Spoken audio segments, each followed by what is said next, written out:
ingin sepakati dulu bahwa sebetulnya kalau kita bicara akhir zaman dengan diutusnya Rasulullah SAW, maka itulah sudah masuk dalam ruangnya akhir zaman itu. Ya, cuma kita belum katakan berakhirnya zaman, kita baru katakan akhir zaman. Ya, artinya apa?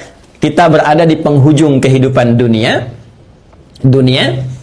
ya, dan akan dekat ke akhir kehidupannya, artinya selesai di dunia ini, karena dengan risalah selesai, maka tinggal umat menjalani sampai batas yang Allah tentukan. Ya, batas waktu yang telah Allah tetapkan, kalau menunjuk kepada waktu spesifiknya, detiknya, menitnya, sampai jamnya, disebut dengan sa'ah namanya, as-sa'ah. Ya. Nanti di periode ini ada kejadian-kejadian, ya, di mana segala hal bisa muncul, ya, bisa terjadi banyak hal nanti kita sebutkan, baik itu nanti huru-hara, baik itu banyak musibah, baik itu nanti selesai kehidupan, wafat, bangkit, sesuatu terjadi. Sesuatu yang banyak terjadi, bangkit dan sebagainya disebut dengan qiyamah namanya. Ya, asalnya qiyam, sifatnya ditambah ta disebut dengan qiyamah. Karena itu nanti peristiwanya disebut dengan yaumul qiyamah. Yaumul qiyamah. Ya. Nanti ada surah Al-Qiyamah, surah ke-75, gitu kan? La uqsimu biyaumil qiyamah. Ini peristiwanya. Tapi kalau kita ingin menunjuk kepada waktunya spesifik, ya, berakhir nih waktunya, selesai, sehingga terjadi kiamat yang dimaksudkan. Kita serap ke dalam bahasa Indonesia menjadi kiamat. Ya, berakhir waktunya disebut dengan sa'ah. Sa'ah menunjuk kepada, kalau sekarang dalam bahasa Arab standar sekarang sa'ah disebut jam. Ya, jam ada detiknya, kan sa'alan. Jam berapa sekarang? Ya, sampai ke detiknya, sampai ke menitnya dan seterusnya, itu menunjuk kepada waktu ini disebut dengan sa'ah. Ya, karena itu teman-teman sekalian, ketika Allah menegaskan kapan terjadi tepatnya terjadi kiamat ini, menunjuk pada waktunya, itu hanya milik Allah Subhanahu wa taala, prerogatifnya. Ya, karena itu di Quran surah ke-31 Luqman, di ayat ke-34, ayat terakhir, hal pertama dari 5 hal yang menjadi hak prerogatif Allah, kalimatnya langsung menggunakan kata sa'ah. Innallaha 'indahu 'ilmus sa'ah. Ini. Kalimatnya menggunakan apa? Sa'ah.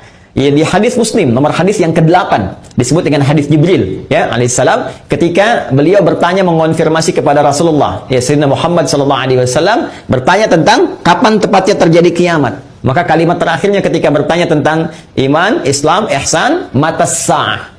Mata sah, kapan tepatnya terjadi kiamat? Nabi menjawab, mal mas'ulu anha bi'alama minas sa'il. Kenapa penting saya sebutkan ini? Nah, ada langsung firman Allah dalam Al-Quran, pembukaan satu surah, di surah ke-54 Al-Qamar. Ya, Al-Qamar. Dalam pandangan Allah, Allah menyebutkan bahwa ketika Rasulullah diutus sebagai Rasul di akhir zaman, artinya zaman ini terakhir dalam kehidupan, nggak ada nanti umat yang baru lagi, nggak ada Rasul diutus lagi dan sebagainya. Itu sudah Allah mendeklarasikan satu pembuka kalimat dalam firman yang sangat singkat tapi tajam sekali. Iqtarabatis sa'ah. Iqtarabatis sa'atu wansyaqqal qamar. Quran surah ke-54 ayat yang pertama. Jadi Allah sudah menyampaikan sejak Nabi SAW diutus kurang lebih 15 abad yang lalu, kan? Allah menyampaikan iqtarabatis sa'ah. Ya, masa itu sudah dekat. Ya, jadi sejak diutusnya Nabi, Allah sudah mendeklarasikan, sudah menyampaikan, ya, menginformasikan pada seluruh hambanya bahwa ini kejadian ini sudah dekat. Ya, dengan diutusnya Rasulullah, bahwa zamannya akan berakhir. Cuma dekatnya dalam konteks firman Allah dengan pandangan kita tentu sangat berbeda. Ya, karena dimensinya tidak serupa, sifat-sifatnya jauh berbeda, kan? Maka demikian pula memahami firman Allah tidak menggunakan pendekatan akal manusia. Jangan kita katakan dekat dengan ukuran kita, tidak. Lihat ukuran Allah. Ya, di mana ukuran Allah? Lihat surah Al-Ma'arij misalnya, ayat yang ke-6. Innahum yarawnahu ba'ida wa narahu qariba. Ya, mereka melihatnya masih panjang, kami melihatnya dekat. Kenapa? Karena ukuran waktu di sisi Allah, ya, itu sudah nggak pakai ukuran standar manusia lagi. Beda dimensinya. Ya, kita keluar dari wilayah kita di Indonesia dengan Malaysia sudah beda 1 jam. Ya, kita bisa ke Amerika, ke Kanada, itu sudah beda terbalik. Bisa di sini siang, sana malam. Ya, baik. Jadi apalagi kita ukur dengan konteks kehidupan akhirat. Ya, ya, ketika Allah berfirman, dengan kita di sini antara kehidupan di luar bumi, di langit saja misalnya, itu yang sudah tidak ada gravitasi lagi, sudah gravitasi nol, itu perbedaan waktunya sudah berbeda jauh. Makanya ketika Al-Quran menginformasikan fi yaumin kana miqdaruhu alf sanatin mimma ta'udun, ya ada 1 tahun bisa beda 1000 tahun. Dalam konteks orang dihukum di neraka bisa setahunnya, seharinya serasa 50.000 tahun, sehari bisa 1000 tahun. Artinya kalau Allah katakan misalnya 7 hari, berarti masih 7.000 tahun ya. Ya, 2 hari berarti masih 2.000 tahun dalam konteks terkecilnya, dalam pandangan kita. Tapi kita tidak tahu kapan itu terjadi. Secara singkat, Allah sudah mengatakan bahwa sejak Rasulullah SAW diutus, ini keadaan sudah akhir zaman. Ya kan? 1. Dan sudah mendekat kepada kiamat. Cuma dekatnya itu kapan waktunya, kita tidak tahu. Dalam pandangan Allah dekat, dalam pandangan kita ngitung dari masa Nabi ke sini masih 15 abad, belum kiamat juga, ya kan? Sekarang belum kiamat juga, makanya jangan tanya tentang waktunya. Ya, yang ditanya persiapan kita apa? Ya, kalau Anda bertanya tentang waktu pada sesuatu yang sudah diatur, kaidah mengatakan sesuatu yang sudah diatur, jangan banyak ditanya lagi. Nanti menjadi semakin tidak teratur keadaan Andanya. Matahari terbit dari timur, tenggelam di darat, masih Anda tanya kenapa terbit dari timur, itu kurang kerjaan. Kurang kerjaan. Ya, kenapa malam gelapnya itu kurang kerjaan? Jelas ya? Kenapa? Karena sudah kita mengerti, itu ma'lumun bid-darurah, sudah dipahami, sudah dimengerti. Naluri kita sudah bisa membaca, akal kita sudah mengetahuinya, ditanamkan dalam diri kita. Karena itu, sesuatu yang sudah Allah atur, jangan ikut-ikut mengatur lagi. Ya, Nabi pernah ditanya tentang kiamat, Nabi tanya, bagaimana persiapan kamu kalau terjadi besok? Jangan tanya waktunya. Karena Allah rahasiakan semua itu supaya memberikan getaran pada jiwa kita dan katalis pada diri kita untuk meresponnya dengan semangat beramal dan menyiapkannya. Itu poinnya. Baik, jadi kalau kita sudah pahami ini semua, bahwa kita hadir saat ini, aktivitas kita ada di penghujung zaman, artinya memang kita sudah berada di akhir zaman, tapi kita tidak tahu kapan zaman berakhir. Tapi kita bisa melihat tanda-tanda yang disampaikan Rasulullah SAW di setiap perubahan-perubahan yang terjadi di akhir zaman itu. Perubahan-perubahan inilah yang menjadikan kita mesti menghadapi tantangan-tantangan yang dimaksudkan. Karena setiap era perubahan tadi itu ada tantangannya tersendiri, tahadiyatnya sesuai dengan karakteristik umatnya. Nah, pertanyaannya, apa yang diinformasikan oleh Rasulullah di zaman beliau berupa tantangan-tantangan sampai perubahan-perubahan setelah masa-masa beliau kemudian wafat, bagaimana prediksi-prediksi yang disampaikan oleh para sahabat, ini yang coba kita uraikan. Dan di antara uraian itu ada yang teman-teman sebut dengan petaka-petaka, ada yang kita istilahkan dengan musibah-musibah. Seperti apa musibah yang digambarkan itu di setiap waktu-waktu yang berganti sepeninggal Nabi SAW, itu yang coba kita turunkan. Lalu kita akan mengaji bagaimana Nabi memberikan petunjuk kepada kita dengan izin Allah Subhanahu wa Ta'ala, saking sayangnya kepada kita, supaya setiap umat yang mengalami masa-masa itu lulus menghadapi ujiannya. Itulah rahman Allah Subhanahu wa Ta'ala. Itulah diantara sifat Rasulullah yang disebut dengan rahmatan lil alamin. Saking cintanya kepada seluruh pengikut beliau, umat beliau, maka beliau memohon kepada Allah diberikan petunjuk oleh Allah, begini, setiap era ini nanti akan ada begini, nanti kamu akan hadapi begini, begini cara menghadapinya, begini cara menjaganya. Kalau kita lakukan itu dengan baik, maka Allah akan menyelamatkan kita dari keadaan-keadaan yang dimaksudkan dan lulus kita ujian sampai kita menghadap kepada Allah Subhanahu wa Ta'ala. Kehidupan ini sebentar. Ya, sebentar. Jadi kalau kita terlampau banyak mainnya, sayang. Ya, pada akhirnya kan selesai. Karena itu patut kita menata diri dengan baik supaya maksimal kita bisa hadapi. Nah, mari kita turunkan. Kalau sudah paham ini, mohon maaf ya, saya izin hapus dulu. Bismillah. Saya berikan kesimpulan dulu sejenak. Jadi jangan lantas nanti diartikan akhir zaman, kiamat gitu kan. Padahal kita juga sedang di akhir zaman sekarang. Kan Rasulullah diutus Rasul akhir zaman. Sekarang kita ustadznya ustadz akhir zaman gitu kan. Dan ada presiden akhir zaman, menteri akhir zaman, lihat lurah akhir zaman. Termasuk juga sekolah-sekolah akhir zaman dan sebagainya. Tapi zaman itu sampai berakhir seperti apa tahapan-tahapannya, bagaimana ujiannya. Itu yang kita lihat. Ya. Di kesimpulan pertama, 1, tentang akhir zaman, sudah kita bahas. Ya, adalah satu era terakhir, ya, era terakhir dari umat manusia yang beraktivitas, ya kan, di bumi. Ini era terakhir dari umat manusia yang beraktivitas di bumi. Jelas ya? Nah, ditandai dengan diutusnya Rasul terakhir yaitu Rasulullah Sayyidina Muhammad sallallahu alaihi wasallam, kan? Sallallahu alaihi wasallam. Kemudian karena siap Rasul itu membawa petunjuk, juga diberikan petunjuk berupa hudan terakhir, itu berupa Al-Quran. Karena Al-Quran pun ketika diturunkan Allah menyebut dengan hudan. Buka Quran surah kedua Al-Baqarah di ayat 185. Syahrul Ramadan alladzi unzila fihi Al-Quran hudan linnas. Ya, hudan linnas wa bayyinatin minal huda wal furqan. Baik, sekarang dari sejak diutusnya Rasulullah sudah masuk akhir zaman, bagaimana perjalanan? Nah, kalau kita turunkan dari sini di masa Rasulullah SAW, Rasul ya SAW sampai dengan kita sekarang, ya. Sampai kita sekarang di masa kini kurang lebih ada sekitar 15 abad. Nah, sekarang kita akan bicara tentang bagaimana Rasulullah SAW menyampaikan tentang berita-berita nubuat. Nubuat itu tentang berita besar yang terjadi dibawa oleh utusan. Ya, orang menyampaikan nubuat disebut dengan nabi, pembawa berita besar. Beritanya disebut dengan naba, karena itu ada surah An-Naba. Ya, amma yatasadun 'anin naba'il 'azim, ya. Nah, ini nanti ada nubuat-nubuat beliau yang disampaikan kepada para sahabatnya, terlacak sampai dengan ke kita tentang peristiwa-peristiwa yang terjadi di masa-masa sampai mendekat kepada waktunya berakhir, as-sa'ah, ya, as-sa'ah. Ya. Ini karena akhir di sini akhir selesai gitu, nggak bisa ditulis lagi, dan karena kita di sini ya dekat ya, tapi kan nggak tahu masanya kapan. Jadi kurang lebih ginilah ya, supaya agak ngeles sedikit bahwa papan tulisnya udah nggak cukup. Jadi gini ya teman-teman sekalian, ya turunkan ke sini.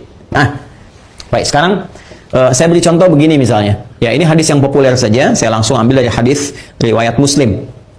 Hadis riwayat Imam Muslim. Ya, nomor hadis yang ke-8.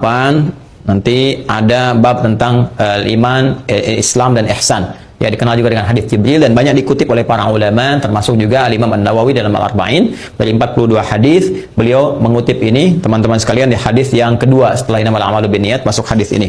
Ya, an Abi Hafs Umar bin Khattab radhiyallahu taala anhu, qala bainama nahnu julusun 'inda Rasulillah sallallahu alaihi wasallam, ittala 'alaina rajulun shadidu bayadit thiyabi, shadidus sawadis sa'ari, la yura 'alaihi atharus safari. Nah, kemudian setelah itu dia datang kepada Nabi sallallahu alaihi wasallam, fajalasa ila Nabi sallallahu alaihi wasallam, fasnada rukbatayhi wa wada'a kaffayhi ala fakhidhihi, faqala ya Muhammadun akhbirni 'anil Islam, dijawab oleh Nabi, akhbirni 'anil iman, dijawab oleh Nabi, akhbirni 'anil ihsan, dijawab oleh Nabi, terakhir kemudian mata sa'ah. Ya, bertanya tentang tanda-tanda as-sa'ah. Kapan ini ya terjadi tepatnya kiamat? Nabi menjawab, mal mas'ulu anha bi'alam min as-sa'il. Ya, tidaklah yang ditanya lebih tahu daripada siapa yang bertanya. Ya, tidaklah yang ditanya lebih tahu daripada yang bertanya.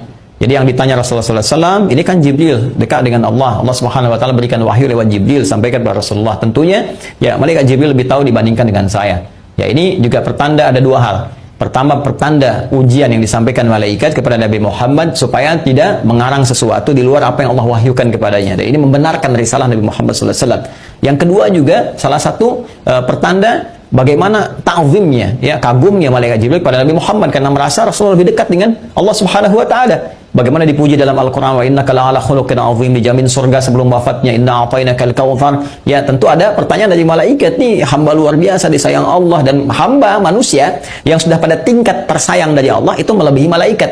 Karena itu ketika Adam alaihissalam ya diuji oleh Allah, diminta, ditanya ini apa, ya, Al-Baqarah di ayat yang ke-31 itu, wa 'allama Adam al-asma'a kullaha, dan seterusnya sampai ayat 33, maka malaikat kan diminta sujud hormat. Di ayat 34-nya, wa idz qulna lil malaikati isjudu li Adam fasajadu, kan? Maka mereka diminta sujud hormat kepada Adam alaihissalam. Apalagi Nabi Muhammad sallallahu alaihi wasallam dengan segala puncak ketakwaan dan kedekatannya kepada Allah, maka mengkonfirmasi malaikat karena melihat bagaimana kedekatan Rasulullah dengan Allah Subhanahu Wa Taala. Tapi tetap Nabi dengan tawadhu mengatakan, mal mas'ulu anha bi'alam minas sa'il. Ya, kemudian bertanya an amaratiha, maka akhbirni, ya, an amaratiha, maka sampaikan kepadaku. Ya, informasikan maksudnya kepada malaikat Jibril ini supaya didengar oleh sahabat-sahabat yang lain dan disampaikan kemudian kepada generasi setelahnya sampai dengan ke kita. Ya, apa tanda-tandanya? Nah, ini tanda-tanda umum teman-teman sekalian yang mencakup kehidupan secara umum, baik itu dialami oleh ahli Quran ataupun bukan ahli Al-Quran. Jadi ada masa-masa kehidupan dari sejak zaman Rasulullah nanti terus yang akan mendekat kepada as-sa'ah, berakhirnya kehidupan. Apa diantaranya? Ini banyak hadisnya ya. Ini saya baru ambil salah satu, gitu kan? Salah satu. Maka dikatakan misalnya antali dalam rabbataha, bagaimana seorang pembantu melahirkan tuannya. Ya, di sini para ulama ada yang memahami sesuatu dunia menjadi terbalik. Ya, suatu dunia menjadi terbalik. Kalau kita lihat tekstual kan nggak mungkin, oh pembantu kok lahiran tuan, kan nggak mungkin. Tapi ada yang mengartikan banyak hal. Ya, keadaan jadi terbalik. Ya, misalnya mohon maaf ya, kan biasanya tuan yang mengatur pembantu, sekarang pembantu ngatur tuan.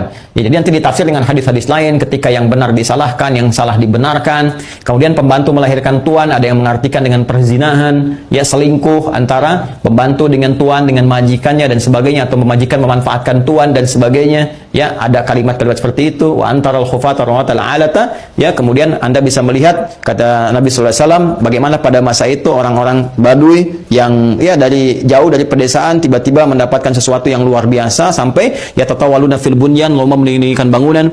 Ya, ini ada yang memahami bahwa orang yang biasanya mengembala kambing, artinya orang-orang yang desa dari jauh dari apa yang tidak terbiasa dengan hal-hal yang mewah, tiba-tiba sibuk dengan kemewahan-kemewahan. Ya, kemudian nanti ditafsir di hadis lain, orang-orang berlomba-lomba dalam urusan dunia, sampai orang-orang desa pun ada ikut-ikutan, ya, pengen terlibat dalam konteks dunia dan sebagainya, yang biasanya mereka hidup dalam keadaan-keadaan yang serba sederhana dan sebagainya.